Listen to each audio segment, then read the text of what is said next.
You're useless. You know that? You're fucking useless.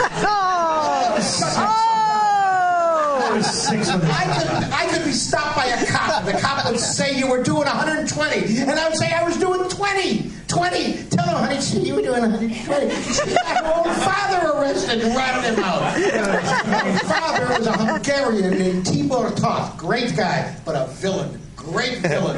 And he used to make a living off things that fell off the back of lorries. You understand what I'm saying? They're going through the border from Hungary, where people are from Esztergom. They're going over the border from Hungary to God knows where. Oh, wait. Tibor, great. Tibor gets drafted. This is right after the Hungarian uprising. Tibor gets drafted into the Russian army. Tibor does not like the Russian army. Tibor does not want to be there. Tibor, wait for it. I love this. Tibor steals an entire fucking Russian tank. A tank. It takes minimum 4 or 5 guys to drive a tank. Tibor not only steals the goddamn tank, he drives it through the Hungarian lines, through the Russian lines, through the Vladivostokian line, whatever the hell it is, all the way back to Esztergom and sells it for £1 of butter. This useless Brit wench, this shiksa. Oh! It's Brit week. You can't. I can too. She and her father and her younger sister, Trudy, are trying to get through over the border. And the guard says to them, "Are you carrying anything you should not be carrying back?" And her father says, "No, nothing." And he's good at it. I mean, he's good at it. No microfacial there. No, nothing.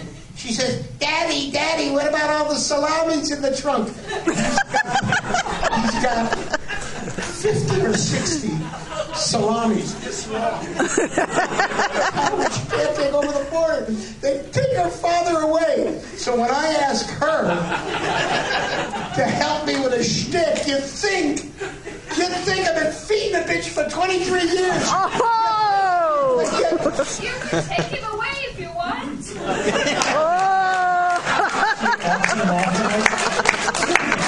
What do I hear? What was the TV series where the guy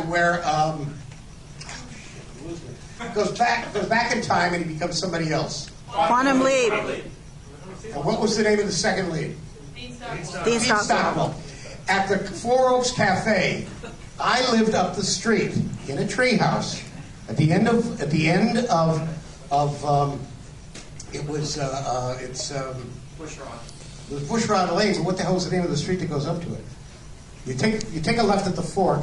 You're going up Beverly Glen Place. Beverly Glen Place, and at the end of it was a 45-degree angle, Bushrod Lane. We came up into my parking lot, and up above, sitting half in the crotch of a gigantic eucalyptus tree and half on the rock ledge of the mountain, was my house.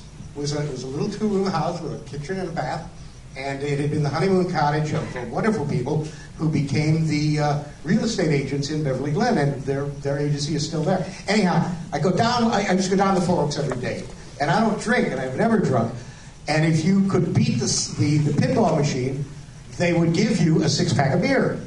And I was the only one who could beat the goddamn machine. I don't know why, but I just could. That machine was my bitch. And, And so I had all these 6-packs of beer, none of which I could drink. So I was the best friend of every actor who could get a job. Bob Duvall was just starting to work, and Clint hadn't even yet gone over to do the Leone films. He was just he may even have been just coming off Rawhide at the time. Anyhow, all of these guys. So I come down there to pick up. I had a date. And she was going to meet. I said, don't try coming up to Bushrod. I said, I'll walk down. It's no big deal.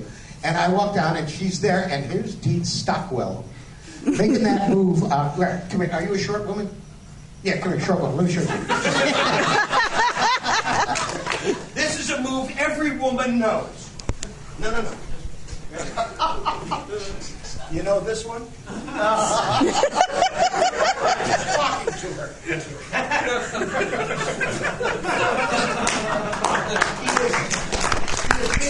Am I? Unlike what you were doing to his thing. I was just pawing her. Oh, I was just pawing her. I mean, I would have loved it to have been sexual harassment, but all right, moving right along.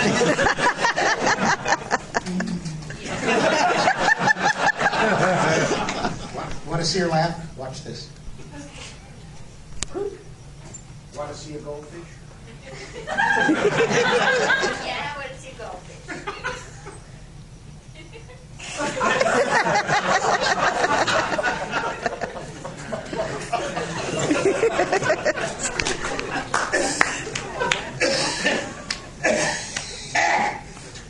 I had a box of popcorn, a bag of popcorn, and one of the things just came loose and went down my dangling blade. So, don't fuck with the Zohan. I've never seen a. We watch. I'm not a big Adam Sandler buff. But I watched Don't Mess with the Zohan the other night. Could not stop laughing. I have never seen a movie with so many obscure, impossible to decipher pseudo-Yiddish phrases for vagina, penis, fucking. I go, they could have zipped up and I go in a big bum and hold up a big bum. And you go, what? Exactly what he said. And it's fucking hilarious. It's one of the funniest movies. Forget it. The answer to your question is yes. Do we have any more questions? Yes, I didn't even tell you I was. What happened to Gene Stockwell? Stockwell. I grabbed Stockwell on the back of the neck and I sling him. And this is 1962 or 3. I had been in the Army, in the Rangers, from 57 to 59, and I was El Buffo, folks. El Buffo. I had muscles on my muscles. And I grabbed the little cocksucker, and I threw him, and down the bar he went, cleaned off everybody on the stools, cleaned off everything on the bar. You'd have loved it, Clue. It was perfect. Never, first take like that, just great. Anyhow.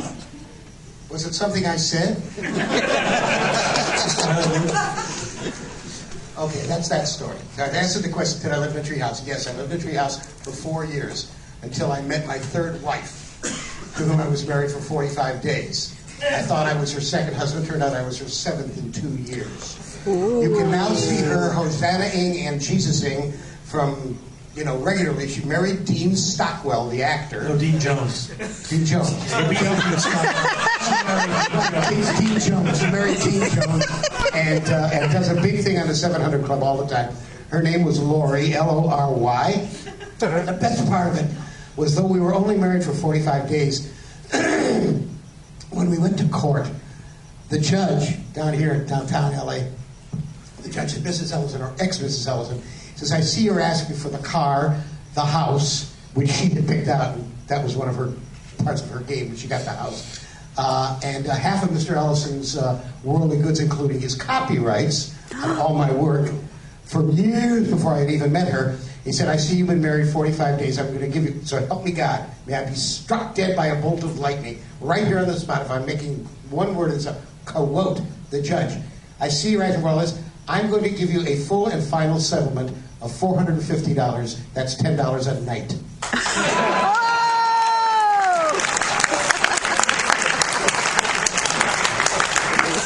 The veil dropped off her Rebecca of Sunnybrook Farm. She was a gorgeous woman. Gorgeous woman. Used to see her on Tales of Wells Fargo, on the hour-long Tales of Wells Fargo. Lori Patrick.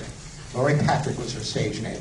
And I love telling these stories on her. I hope she tries to sue me even at this late age. But she has like the big hair now on the... I don't know what the hell she's got. I haven't seen her in, for Christ's sake. And the next question is? This lovely young lady back here. Yes. Wait a minute, yes. this guy was... Oh, I'm sorry, this guy was... I apologize. Yeah, tell him right here. But I know her. Ooh. Yes, sir. So it mentions in some of your books about some of the screenplays that you worked on in the 70s, possible TV shows like The Dark Forces, stuff like that. I was wondering if any of that was ever going to be collected and published the way that... Wonderful question. Good question. I don't know. I'm not George Bush. I don't know everything in the universe. And the next question. It's at the Universal. I don't know what's in the universe. Now her. Some of them have